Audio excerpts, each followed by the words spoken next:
Olá, pessoal, tudo bem? Bom, hoje a nossa aula, no canal do YouTube vai ser sobre tipos de parasitas, tipos de hospedeiros, classificação dos seres vivos e regras de nomenclatura científica, bom? Espero que vocês gostem, deixem o seu like, qualquer dúvida é só deixar nos comentários que eu respondo para vocês, tá bom? Um abraço e bons estudos. Então, eu vou compartilhar com vocês agora a tela para iniciarmos a nossa aula.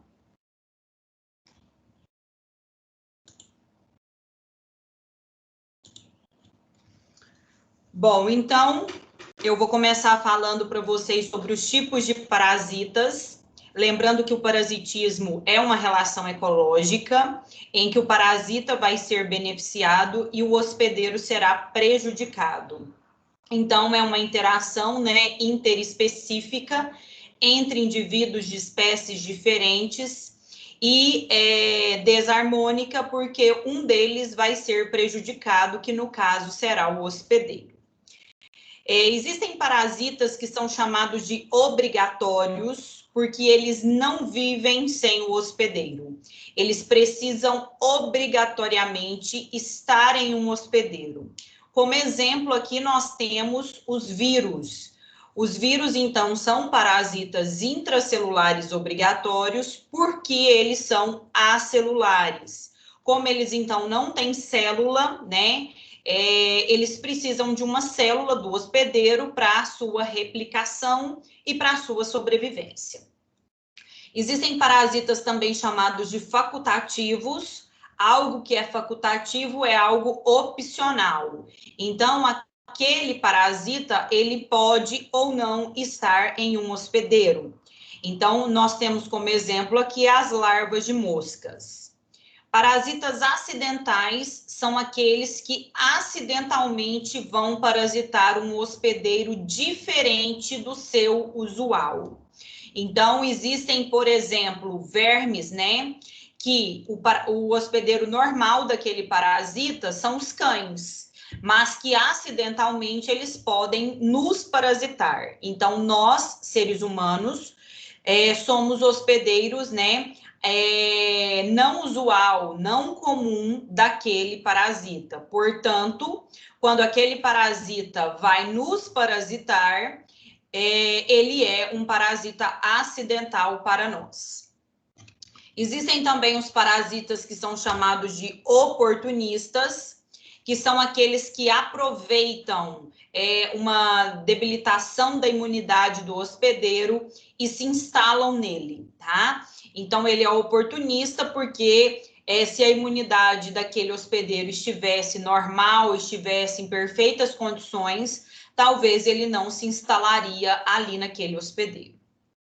Parasitas monoxenos são aqueles que têm somente um hospedeiro. Então, existem diversos parasitas, como protozoários, como os vírus, que eles têm apenas um hospedeiro. Então, nesse caso, eles são chamados de monoxenos. Mas existem também parasitas heteroxenos, que são aqueles que têm dois hospedeiros, tá? Tem um hospedeiro que é intermediário e um hospedeiro que é definitivo. Então, como exemplo aqui de parasitas heteroxenos, existe a Taenia solium, por exemplo, que ela tem como hospedeiro intermediário o suíno e como hospedeiro definitivo o homem. A Taenia saginata, que tem como hospedeiro intermediário os bovinos e o homem como hospedeiro definitivo, tá? Endoparasitas são aqueles parasitas que vivem dentro do corpo do hospedeiro, e aí podem ser os vírus, as bactérias, protozoários, vermes. E ectoparasitas são aqueles que vivem na região externa do hospedeiro, como pulga, piolho e carrapato. Em relação aos tipos de hospedeiro, esse hospedeiro ele pode ser intermediário, e ele é intermediário porque ele abriga a fase larvária do parasita, ou porque aquele parasita se reproduz nesse hospedeiro de forma assexuada. quando o hospedeiro ele é definitivo, é porque ele abriga a fase adulta do parasita, ou aquele parasita se reproduz de forma sexuada nesse hospedeiro. Então, por exemplo, no caso da teníase, se for a tênia saginata, o bovino é o hospedeiro intermediário e o homem é o hospedeiro. E o gato será o hospedeiro definitivo. Então, vai depender da doença, vai depender do parasita e do comportamento que esse parasita vai executar naquilo. Em relação às vítimas principais, a transmissão orofecal, oro vem de boca, fecal de fezes. Então, nessa transmissão, o parasita, ele entra no hospedeiro pela boca, ou por alimentos contaminados, ou por água contaminada, e ele é eliminado, ele é excretado pelas fezes daquele hospedeiro, tá? Então, existem alguns parasitas, por exemplo, as enterobactérias, que são bactérias, né, transmitidas por água ou alimentos contaminados, como Shigella, como Salmonella, os protozoários intestinais, como a Giardia duodenalis, Cryptosporídeo e Entamoeba. Então, existem vários parasitas que têm essa via de transmissão parasitária. Outra forma que os parasitas têm de se transmitirem é a via respiratória, né? Eu coloquei aqui a imagem para vocês do coronavírus, que é o que está muito em alta nessa pandemia. Então, os vírus, né, o coronavírus, nesse ele entra no organismo daquele hospedeiro ou pela boca ou pelo nariz, tá? Por secreções contaminadas, né, por saliva contaminada, ele é excretado, ele é eliminado também pelo espirro, pela tosse, pela fala. O uso de máscara vem para evitar no hospedeiro pela pele, por abertura naquela pele, por um ferimento, e ele é excretado por descamação epidérmica, tá? Então, tem, por exemplo, o parasita causador da sarna, que tem essa via de transmissão. E a via urogenital é aquela em que o parasita é transmitido durante as relações sexuais e ele está presente nas secreções, né, daqueles órgãos genitais ali. Então, existem os vírus, né, HIV, HPV, existem bactérias causadoras da sífilis, da gonorreia, tá? Existe um protozoário, que é o Trichomonas vaginalis, que tem também essa forma de transmissão. Em relação à classificação dos seres vivos, né? Essa classificação ela foi proposta por Linneu, que é considerado o pai da sistemática filogenética, e ele então resolveu agrupar em conjunto os seres vivos que compartilhavam determinadas semelhanças. A partir daí, ele criou então as categorias taxonômicas. Então, o reino, filo, classe, ordem, família, gênero e espécie. Então, indivíduos da mesma espécie são aqueles capazes de cruzar entre si e deixar descendentes férteis, tá? Os indivíduos de espécies diferentes, mas com características semelhantes, são agrupados dentro do mesmo gênero. Indivíduos gêneros diferentes, mas com características semelhantes, são agrupados dentro da mesma família. Indivíduos de famílias diferentes com características semelhantes são agrupados na mesma ordem. Indivíduos de ordens diferentes com características semelhantes são agrupadas na mesma classe e assim por diante. Então, os seres vivos, eles têm uma determinada classificação e todos eles têm um reino, um filo, uma classe, uma ordem, uma família, um gênero e uma espécie definidos. Então, esse sistema, né, nomenclatural que Linneu resolveu criar era para uniformizar ou padronizar a denominação das espécies. E quais são as regras necessárias para escrever os nomes científicos? Então, o nome é escrito em latim, que é uma língua universal e que ela não se modifica mais. O nome da espécie é binomial, ou seja, ele é formado por duas palavras. Essas duas palavras, elas devem ser destacadas do restante do texto, e esse destaque é feito ou escrevendo essas duas palavras em itálico ou sublinhando as duas palavras. Quando você opta por sublinhar as duas palavras, esse traço a gente fala que ele tem que ser descontínuo. A primeira letra da primeira palavra é maiúscula e a primeira letra da segunda palavra é minúscula. Então, aqui eu trouxe alguns exemplos para vocês de espécies de seres vivos, né, que estão nessa regra nomenclatural.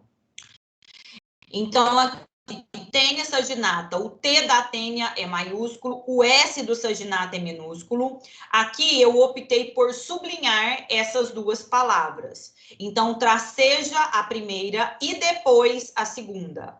Você percebe que entre a última letra da primeira palavra e a primeira letra da segunda não tem traço, tá? E é por isso que nós falamos que esse traço, ele é descontínuo. Essas outras espécies, Taenia solium, Giardia duodenalis, Giardia lamblia, Homo sapiens, tá? Todas eu escrevi em itálico, que foi a outra forma, né, de destacar essas palavras. Então, ou você sublinha com traço descontínuo, ou você escreve em itálico. Em relação aos seres vivos, eles são classificados em 5 reinos. Então, o reino Monera abriga as bactérias. Aqui eu trouxe uma imagem de uma célula bacteriana. Lembrando que as bactérias, então, são seres procariontes. E o que é um ser procarionte? É aquele que tem uma célula simples. O material genético aqui expresso pelo DNA, ele é desorganizado, ele é solto no citoplasma. Por quê? Porque não tem nenhuma membrana, não tem envoltório nuclear envolvendo esse material genético. Essa célula, ela é mais simples porque tem poucas organelas, tá? Como, por exemplo, os ribossomos que estão presentes nela. São unicelulares, então são formados por apenas uma célula. Existem as bactérias heterótrofas, que são aquelas que não realizam a fotossíntese, que não produzem seu próprio alimento, mas existem as autótrofas, que são aquelas que fazem a fotossíntese, como as cianobactérias. O reino protista, ele contempla as algas e os protozoários. Esses dois seres vivos são eucariontes, então já tem uma célula mais complexa, que vai ter material genético organizado e muitas organelas. Os protozoários, representados aqui pela giardia, são unicelulares e são heterótrofos. Já as algas, né, existem algas unicelulares ou pluricelulares, e elas são autótrofas, porque elas realizam a fotossíntese produzindo seu próprio alimento. O reino planta envolve as plantas, os vegetais, são eucariontes, têm mais de uma célula e fazem a fotossíntese produzindo seu próprio alimento. Os fungos, aqui representados pelo cogumelo, né? eles estão dentro de um reino chamado fungi, um reino que não é, né, o reino das plantas. Então, por muito tempo, até a década de 60, final dessa década, acreditava-se que os fungos eram plantas, mas eles não são, tá? Eles são eucariontes, assim como as plantas, mas eles não fazem fotossíntese, então eles são heterótrofos, e existem fungos que são unicelulares. Então, por conta dessas divergências de características, né, os fungos foram colocados em um reino à parte e não dentro do mesmo reino das plantas. E o reino animal é o reino dos animais, tanto invertebrados quanto vertebrados. Então, nós, mamíferos, estamos aqui dentro. Nós somos eucariontes, nós somos pluricelulares e heterótrofos. Bom, em relação às células, né, que eu falei para vocês, existem dois principais grupos. Então, a célula procarionte, que tem, então, pouquíssimas estruturas, né? Então, tem material genético desorganizado solto aqui no citoplasma. É uma célula simples. Como organela tem os ribossomos e é um exemplo das células bacterianas. A célula eucarionte, né? Essa daqui é a eucarionte animal. Então, a eucarionte ela se divide em animal e vegetal. A célula eucarionte animal, ela é muito complexa, né? Tem muitas organelas, tem material genético organizado, porque tem um envoltório nuclear. Lembrando que a célula é a menor unidade estrutural e funcional de um ser vivo. Então, tudo aqui dentro precisa funcionar perfeitamente para que a célula esteja em perfeitas condições e o seu organismo também, tá? Então, cada organela vai exercer uma função específica dentro dessa célula.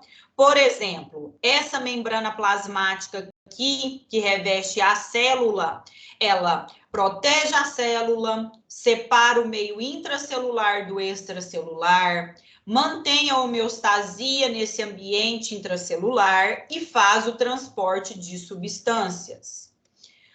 O citoplasma, que é essa região da célula onde as organelas se encontram, ele serve para abrigar essas organelas. A mitocôndria, que é essa organela marrom, faz o processo de respiração celular, produzindo energia. Lembrando que a moeda energética é o ATP.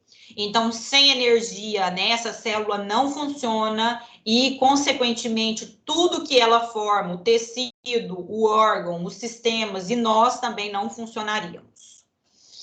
Tem os ribossomos, que são essas estruturas pretinhas, esses pontos pretos que produzem as proteínas, assim como o retículo endoplasmático rugoso.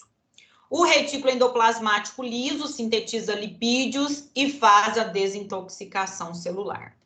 O complexo de Golgi, ele vai armazenar substâncias, ele vai empacotar essas substâncias e fazer a remessa, o endereçamento delas.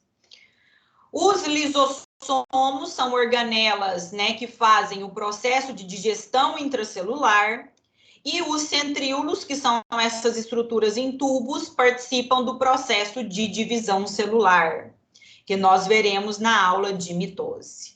Então, nas aulas posteriores, eu vou falar de cada uma dessas estruturas da célula de forma mais específica, tá?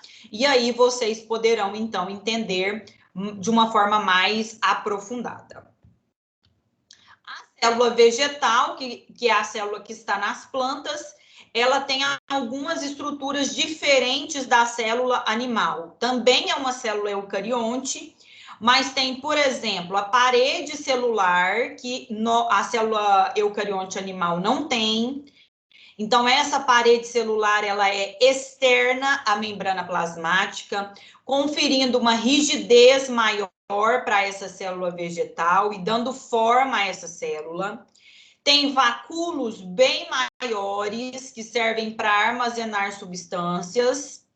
Tem cloroplastos, que são essas organelas aqui, que contêm a clorofila, que é um pigmento que dá a coloração verde nas plantas e auxilia essas plantas na fotossíntese. Aqui são as referências bibliográficas que eu utilizei para a elaboração dessa aula.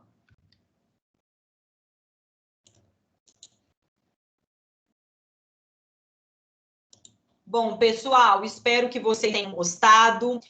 Qualquer dúvida é só deixar nos comentários que eu respondo vocês lá, tá bom? Um abraço e até a próxima.